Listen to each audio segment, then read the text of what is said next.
Swadika, I'm Cholapansa Narula. Welcome to Be My Guest. Thank you very much for joining us. ThaiFEX World of Food Asia has been a mainstay in business calendars since its inception due to the roles it has played in supporting growth of F&B industry in the region. This year also sees Argentina as the official partner country. And we are now joined by Mr. Matthias Cooper, Managing Director of Colon Messe Singapore, one of the organizers of the event. Swadika, Matthias, thank you very much for your time joining Be My Guest today. ThaiFEX is back this year with a lot of new elements, makes the show pretty interesting. Tell us a bit about the fair itself. How has it impacted the Asian F&B industry? Yeah, I mean that's what's meant to do, impact the Asian F&B industry, but it is a two-way street here. So it's a window out for a lot of the Asians here to export into the world. So we have a lot of international buyers coming. So it's really to open new markets for them and grow their business. But on the other hand, it's also a way into this growing region for a lot of our exhibitors from Europe, from America, South America. They all want to do business here, and this is a really great platform for them. I see. The show is about bringing trade opportunities to players in the region. But in terms of competitiveness, how do you think ThaiFEX has helped elevate the competency of entrepreneurs looking at the regional level? It's not just an exhibition. I mean, of course, it's a trade platform where you can buy and sell and present your products. But what we do is we also offer a lot more. We have seminars, a lot of education, workshops, content, where a lot of the, especially small and medium-sized enterprises, I mean, they don't have the knowledge and the manpower how to expand their business. Here they can learn how to do packaging, how to do import regulation, export regulation, what are the trends in the industry. So this is really where they're coming and have 5 days to learn and really go back with a lot of knowledge. Mm-hmm. Making the debut this year at ThaiFEX was the ThaiFEX Taste Innovation. Tell us a bit about this segment. What's the highlight? Yeah, this is something we brought over from Anuga, from our mother show in Germany, because it's something where you don't just want to talk about business right now. You want to know what's happening in the next couple of years and how you have to position yourself. So this is where we show what consumers demand. What are the current trends in the industry, and we're working together with the Innova Market Insight. It's a firm specialized on these trends, so they analyze worldwide the market. And it's a very interesting area where we tell exhibitors how to prepare their products to be ready for consumer in the world. Mm-hmm. So what are the trends that we see this year? Oh, there are a couple of trends. I mean, some are reoccurring trends, ongoing trends like healthy food, for example. I mean, a lot of consumers, they are very concerned about what they're eating, ingredients and so on. But for example, another trend, free from anything reduced food, free from gluten, lactose, sugar-free. So quite interesting. But that goes all the way into how to package your product and so on. Because we hear a lot about insects. Is that like a new source of protein that people are looking forward to? Yesterday, when the Deputy Prime Minister was here and the Minister of Commerce, we went there and had a meal, our lunch there. And fortunately, we were not supposed to try the insects, but we got a very nice other dish there served. So these are actually from Thailand? This is all from Thailand, yeah. And what is the interest from the world when it comes to insects, this alternative source? I think it's something where, of course, the first reaction for a lot of people will say, oh, I know, do I really have to eat that? But this is to try to also show that, there's more than just the standard ingredients. And even out of insects, you can do something which tastes nice. And but it takes a lot of convincing and Did you creativity. try? No, I didn't try yet. But maybe I should. We have another 3 days. Yeah, so we'll interview you again to see how was it. Now, at the 15th edition of the fair, how developed do you think the Thai food industry has become? From the past years, you've been involved since 2004, I think. Since the beginning, yeah. Since the beginning. It's actually amazing. I mean, we do food shows all over the world, and when I see how Thailand really has a strategy and a plan. I mean, Thailand is well known for food, but they don't stop there. They really have a brand, and this is something which I think the Thai government has done very well to help the local producers to really develop something amazing. And I mean, if you look at the show, if you compare to 14 years ago, there were companies, small SMEs, who are now taking up a big booth because they have really grown their business over the years by really positioning themselves as a brand here in the market. So it's really amazing what Thailand has done there. I see.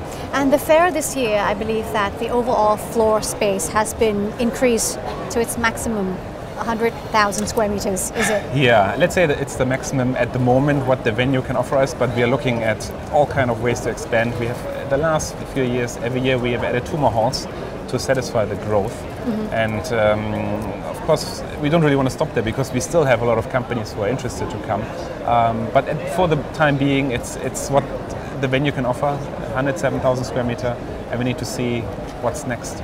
So how many exhibitors have joined in TIFEX this year? We have a little bit more than 2,500 exhibitors, and 50% are from Thailand and 50% are from overseas. So it's a very balanced show. Yeah. And the visitors coming from around the world? Visitors come from around the world. We have, this year we're expecting 60,000 plus.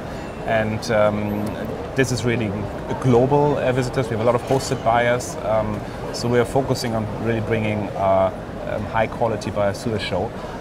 And in the beginning it was more Thai buyers, but now it's really a very regional show. So from Indochina, from ASEAN, they really see this as their hub where they can source for food. Yeah, as I was walking through the halls, I saw a good mix of people, customers, visitors walking around, and I see a lot of pavilions as well. So you have countries joining in. Are they your official partners? Do they come every year? They are our partners, let's say, in bringing companies from their country to our show.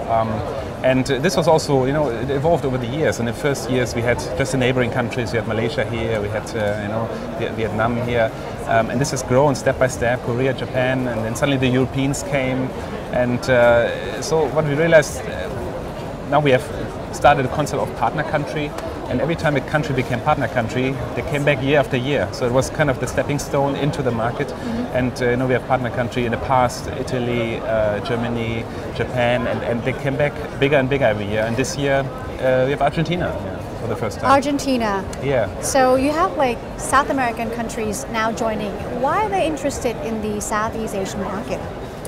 I think they all realize that this is a market which cannot be ignored. It's we're not just talking about Thailand. We're talking about 600 million people living here in Southeast Asia, and everybody is looking for new markets, and they know exactly if they. Plus they have a lot of interesting products which are unique, from South America. If you look around where we are right now, this is part of Peru. This is part of Peru. Superfood, something very unique, very trendy. I think a lot of, especially young consumers, they're looking for this kind of ingredients. What about Argentina?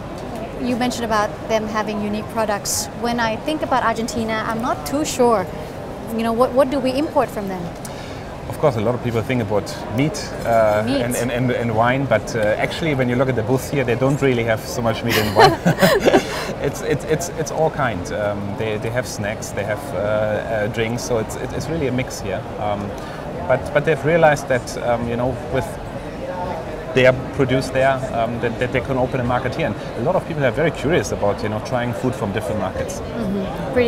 That's so true. Maybe I have to walk around to the Argentinian booth to see what they have to offer. As for the fair itself this year, once again, you've partnered with the government. Yes. You have the Thai Chamber of Commerce and the Ministry of Commerce. Tell us a bit about the supports and the incentives provided by the government to people actually joining in this event.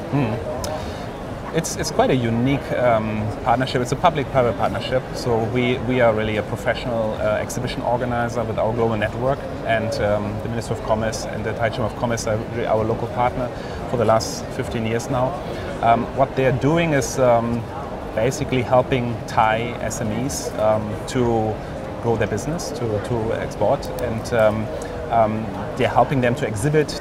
They have, not just to help them to get a booth here, but they have a lot of programs. You see a lot of very interesting concepts set up. The Creativity Pavilion is one. We have the 60 Plus Pavilion, so a lot of theme pavilions as well, organic and so on. So they have a lot of programs to help Thai companies to establish themselves. So I heard a lot about building the brand, creating value to the products, and of course in this era we hear about Thailand 4.0.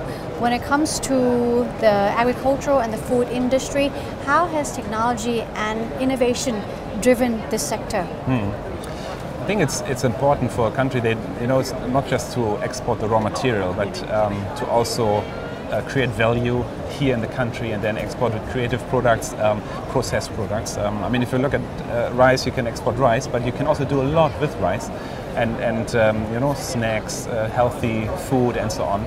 And this is really what is trying to shift, not just to export the raw material, but valuable products, which create a lot of employment in Thailand. And now, when it comes to what the consumers are looking for and Thai products, what are international consumers aiming for when they come to ThaiFex? Is it rice, or is it? I think a lot of spices? Overseas, let's say, consumers, they have a certain, let's say, image in mind when they think about Thai food. But when they come here, they see a lot more. I mean, of course, you think about fruits, you think about rice. So, and of course, the famous dishes, tom yum, But I think when they come here, they see that there's a lot more behind that. Very creative stuff. What the Thai manufacturers do with their traditional ingredients. I mean, if you look at the durian, it's not just the durian, but it's frozen, processed in all kind of ways, in all kind of snacks, There's ice so cream. much more in offer. Yeah. What are your expectations for ThaiFex this year? For this year, I think my expectations have already been met. I think we wanted to make sure we can occupy the entire venue. That's done. We see a fantastic turnout from the buyer side. So I think everything is in place and has worked out very well. And we are already working on next year now. Yeah. All right. Yeah. So good luck for the upcoming fair in 2019. Thank you, Mr. Matthias, for joining us. We'll now take a short break. Don't go away just yet. Be My Guest will return with more. Stay tuned. Welcome back. You're watching Be My Guest. Peru is one of the country partners of ThaiFex 2018, and we are very delighted to be joined by Mr. Enrique Navarro of Saproin from Peru. Sawadee ka. Sawadee ka for you. Thank you very much. Thank you very much for joining our program today. To begin with, introduce us to your company, Saproin.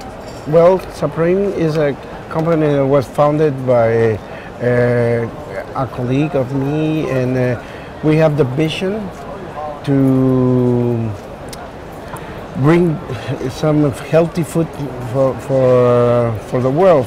First of all, for our region, but then we extend that vision for the world. No, Saproin started as a server provider for other exporters especially in quinoa. No, and but then we realized that we can do the whole process, and we start growing and growing, and that's one of the things that we would like to keep doing, growing, no? And for that is why we are here.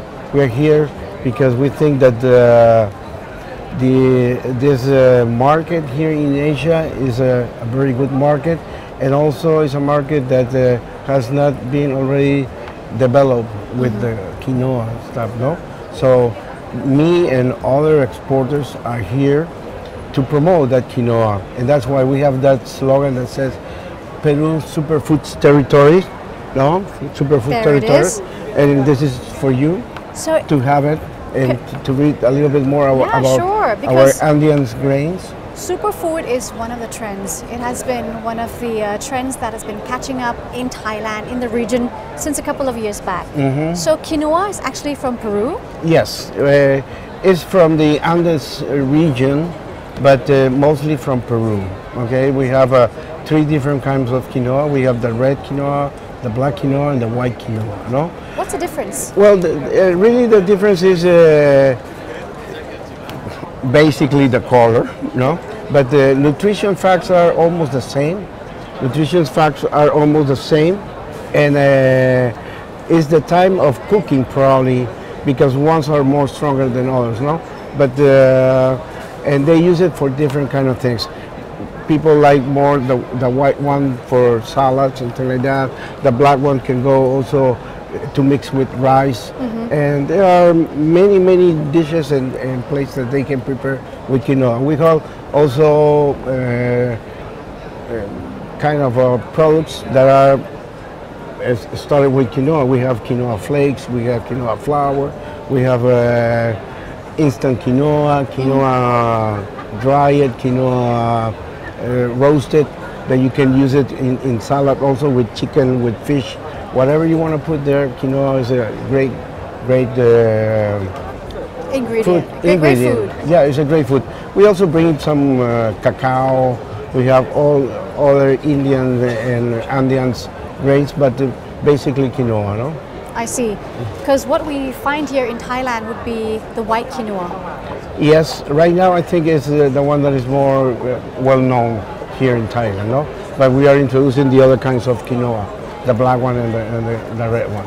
So this is the first time that you've joined ThaiFex. Yes. Coming to Thailand as well. As well, coming to Thailand as well, because, yeah, for us it represents a big challenge, because, you know, every time you try to open some kind of market, it's a challenge. No, we don't know what to expect, but we have a lot of faith that the Asian market, especially Thailand, is going to be great for us. How has the response been?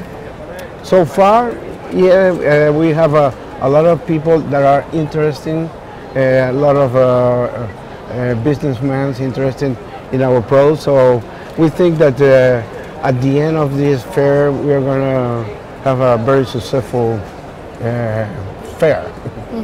So I believe that not only Thailand, this is the first time that you've actually entered the Southeast Asian region. Exactly. Which means you see a lot of opportunities. Of course, and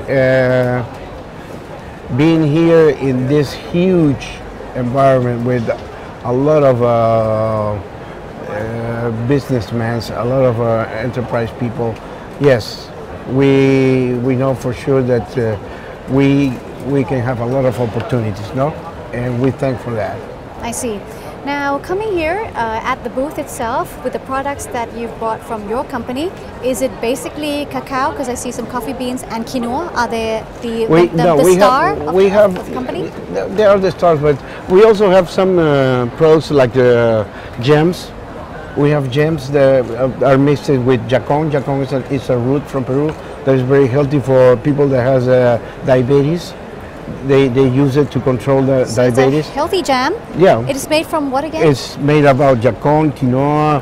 We use some Andeans, it's called the yellow berries. It's called aguaymanto, no? So there are different products that we have there in the Andes, and everything is done with stevia. So are very healthy, and people can eat it with no problem thinking that they're gonna grow fat or something like that. So it's a very healthy product. Yeah, very healthy. Yeah, like you said, Peru has a super food. We'll now take a short break. Don't go away just yet. Be my guest. We'll return right after these messages. Welcome back. You're watching Be My Guest, and we are still with Mr. Enrique Navarro from Subpoint talking about superfood. So, coming from a company which sees that superfood is important, you know, in having lifelong health lifestyle. Yeah, health lifestyle. Does that mean that Peruvians are actually pretty conscious about, you know, health as well? I think there is a tendency, not only in Peru but all over the world, that we need to be conscious about our health. No, so we have seen all the problems health problems that people has eating, bad eating. I'm not gonna mention any kind of food, but just bad eating. No, that conscience is on the seek of how can they replace what they are eating with healthy eating, and that's what our quinoa is doing. No, quinoa has been developed in the last 30 years probably around the world, and they can find in quinoa vitamins, energy, a lot of good properties, no? But we need to do more marketing. We need to introduce it to more people so they will know exactly what they are eating. I see. Because speaking about the price, it's still an expensive food.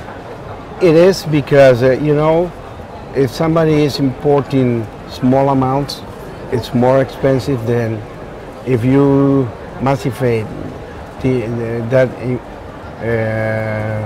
that trade. No, if you import bigger amounts, of course the price can drop. No, so we need to understand that right now quinoa needs to be known.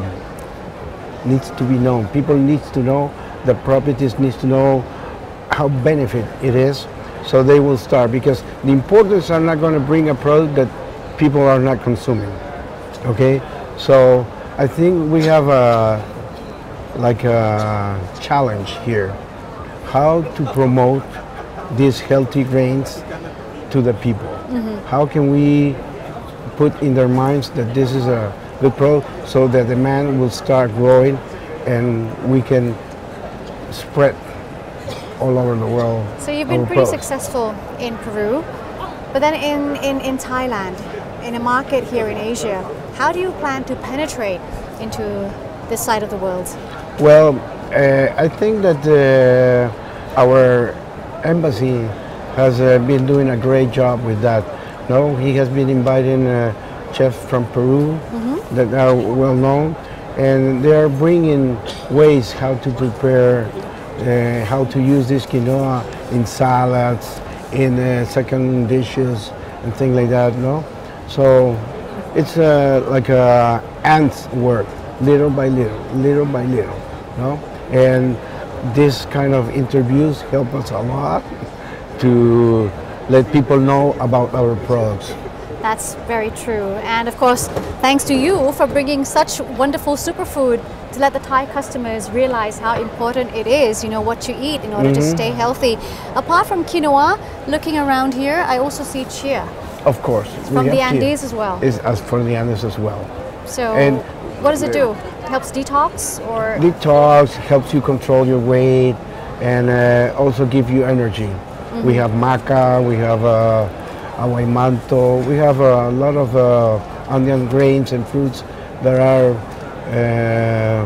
famous for the health that brings to your body, no? So, you know what I think is that maybe you have to promote how we could actually use these grains, you know, incorporate them into the Thai recipe. Will you be coming up with some interesting menus to be used from these grains into the Thai food? we can do that, because Thai food is spicy, just like Peruvian food.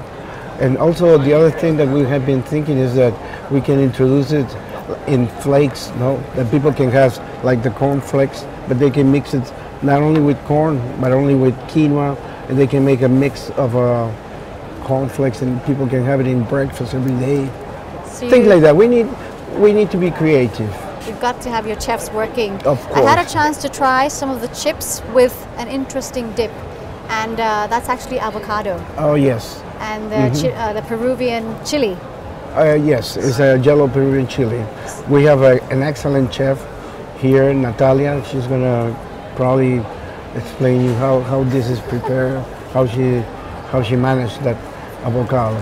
But what I know is it's absolutely delicious.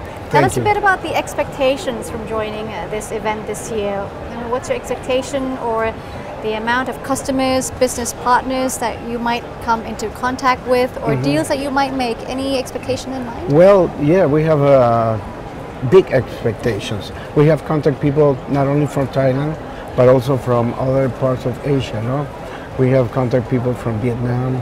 We have contact people from Malaysia, and they are very, very interested. They already know about the quinoa. They already know about all the benefits that quinoa brings, but they've been looking for to make contact with companies. And I think not only Saproin, but all my colleagues that have come bringing the same kind of products here, we are going to open the market, and that will bring us the opportunity to bring our chefs to show them. And right now this is just a small proof that what we can do. No, we would like to show in a bigger opportunity, maybe coming next year with a bigger stand and bring in 2 or 3 chefs to prepare food, Peruvian food and Thailand food in combination. Using our Peruvian products will be something that can open more the market. No? So hope to see you next year, and of course all I the hope best. so. Hope you strike a number of deals here in Thailand and across the region. Thank you very much, Thank you Mr. very much. Enrique. Swadika. Thank you. Thank you to you. Southeast Asia, including Thailand, continues to see growth in the food sector, with Thailand being the largest food exporter in the region. With new partners and interests as seen through ThaiFex, the country's food industry is set to be brighter. And that's it for today. Thank you very much for joining us. We'll see you next time in our next episode of Be My Guest. I'm Cholapan Sanarula. Swadika.